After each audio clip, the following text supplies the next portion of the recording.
ख्रिस्तामधील प्रियांनो, सलाम. विश्ववाणी परिवाराकडून आम्ही मार्गाकरिता प्रकाश कार्यक्रमात आपले सहर्ष स्वागत करीत आहोत.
आजच्या मननाकरिता देवाचे वचन दुसरा इतिहास अध्याय 7 वचने 12 ते 15.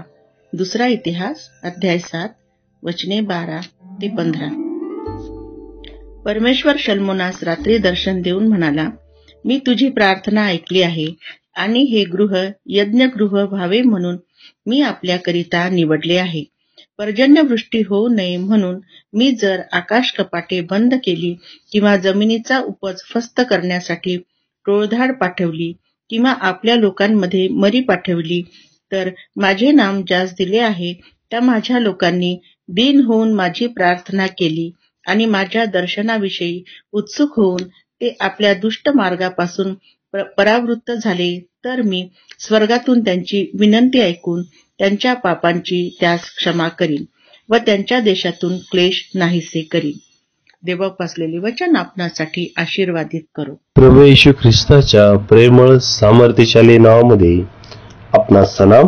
आज आम्ही पुन्हा ऐकवा की शल्मोन राजा देवबापाचं पवित्र मंदिर आपल्या मनात योजल्याप्रमाणे पूर्ण बांधत आहे. त्याच्या मनामध्ये जे त्याने संकल्प देवाच्या पवित्र मंदिराविषयी केले होते ते त्याने सिद्धीस नेले. आणि मग परमेश्वर शल्मोनास दर्शन देऊन म्हणत आहे, मी तुझी प्रार्थना ऐकली आहे आणि हे गृह यज्ञगृह व्हावे म्हणून मी आपल्यासाठी निवडले आहे. खरोखर सुंदर रीतीने हे देवबापाने वचन, जी प्रार्थना पवित्र मंदिरातून केली जाणार आहे तिच्याकडे देवाचे डोळे लागतील असं प्रभू परमेश्वर म्हणत आहे. माझे कान त्या हाकेकडे लागलेले राहतील. प्रियांनो, आम्ही मनपूर्वक जी देवबापाची सेवा करण्यासाठी वेदी बांधतो प्रार्थनेची, आणि त्यामध्ये एक चित्तपणा आहे, विश्वासूपणा आहे. आणि जसं की मत्ते शुभवर्तमान याच्या 18व्या अध्यायामध्ये 19-20 वचनात म्हटलेलं आहे, दोघे किंवा तिघे ज्या गोष्टीसाठी एक चित्त झालेले आहेत, आणि येशू ख्रिस्त त्याच ठिकाणी उपस्थित आहे ज्या ठिकाणी दोघे किंवा तिघे समीट भावनेने एकत्र आलेले आहेत, एकमेकाला क्षमा करून एकत्र आलेले आहेत आणि प्रभूच्या गौरवासाठी ते एकत्र आलेले आहेत. होय प्रियांनो, आम्ही जेव्हा इतरांसाठी मध्यस्थी करतो तर आम्हाला एकमेकाला क्षमा करायची आहे आणि प्रभूच्या गौरवासाठी जे मनामध्ये संकल्प आहेत ते पूर्ण करायचे आहेत. शलोमोन राजास पवित्र मंदिराविषयी जे दावीद राजाने पूर्ण रीतीने योजना आखून दिली होती आणि शलोमोनाने देखील मनामध्ये जे ठरवलेलं होतं ते शलोमोन राजाने पूर्ण केलेलं आहे. पहा, अंतःकरणापासून मनोभावे तुम्ही देवाची सेवा कराल आणि तुम्ही ज्या प्रार्थना कराल परमेश्वर ती प्रार्थना ऐकेल आणि तुमच्या प्रार्थनेची उत्तरे देऊन तुमच्या देशाला देखील, निश्चित आपल्या नगराला देखील, आपल्या लोकांना देखील परमेश्वर क्लेशापासून, सर्व त्रासापासून सोडवेल, पर्जन्यवृष्टी करेल, क्लेश नाहीशी करेल आणि आमच्या प्रार्थना विनंती ऐकून तो आम्हाला आशीर्वादित करेल. देव आपल्या वचनाद्वारे आपणा सर्वांस आशीर्वाद देव. धन्यवाद देवा. पित्या, आम्ही तुझे उपकार आणि आभार मानतो. तू महान परमेश्वर आहे.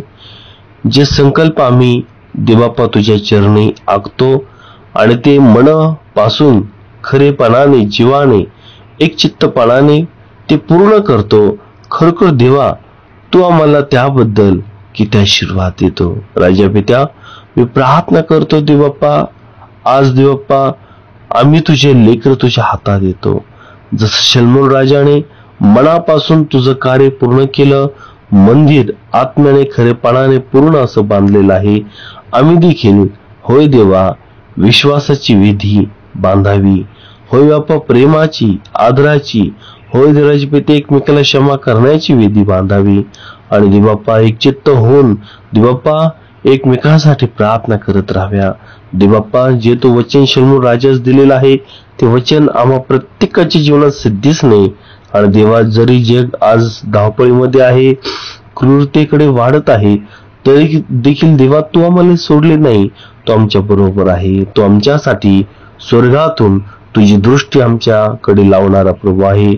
आमच्या हाकेकडे कान लावणारा परमेश्वर आहे. देवाप्पा, यापुढे आम्हा सर्वांना तुझ्या हातात घे. प्रत्येक जण विश्वासाने, एकचित्तपणाने, क्षमाशीलतेने होय देवा तुझ्या गौरवासाठी एकत्र येऊ आणि प्रभू येशू तुझ्या चरणी बाप्पा प्रार्थना करो आणि देवाप्पा तुझ्यापासून उत्तरे मिळो असं घडून आण. देवा पित्या, तुझे उपकार मानतो.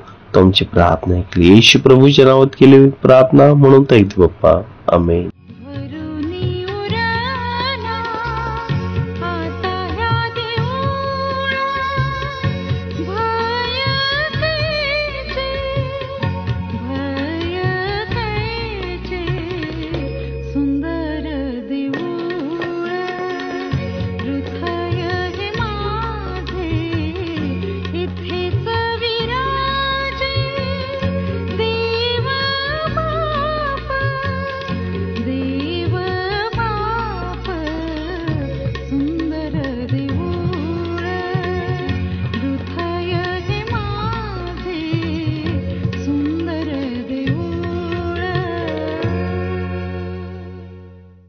जे नीतिमत्वाचे भुकेले व तान्हिले ते धन्य, कारण ते तृप्त होतील. प्रार्थना केंद्राला टोल फ्री नंबरद्वारे कळवू शकता. आमचा टोल फ्री नंबर 1800-200333. साठी या नंबरवर प्रार्थना करण्यास उपलब्ध आहोत. धन्यवाद.